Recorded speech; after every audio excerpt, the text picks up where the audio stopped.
Na ni kweli shekhe, pia mtu anapokuwa amefariki huwa kuna habari anaweza kazijua za duniani, kama pengine mtoto wake huko nyuma yuko vipi, mume wake huko nyuma vipi, ama yeye habari za dunia zishaisha pale pale kwake, anaangalia kwake tena akhira.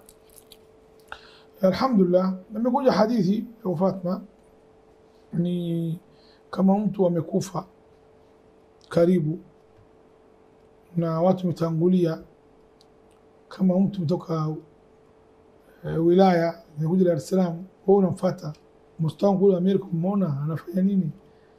Kuja hadithi hivi wanapata taarifa habari, lakini kupitia watu wamekufa ambao karibu babako mtangulia mbele haki, baada ya miaka 5 amekufa dada yake, shangazi yako, hata amba ripoti mstangu vipi, unasali watu wanagombana kule kwa mali au yewani, anahuzunika.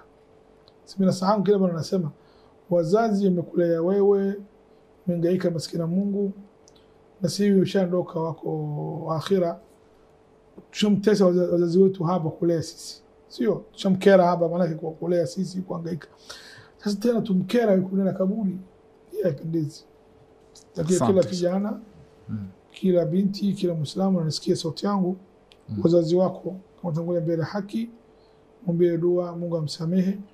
Na kama ugomvi wewe na ndugu zako, ugomvi aishi, shetani ipo na watu kila mmoja tamaa, dunia ni sehemu ya kupita tu, bora umsamehe ili usimkera wazazi wako.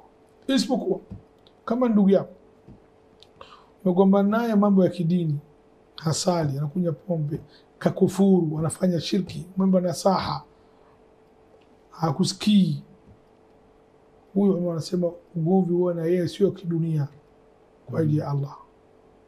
Hii kitu kingine, lakini mambo dunia ametukana, amechukua yale yangu, ametumia, kanidhulumu, kanisema hivi, siku moja kanifanya.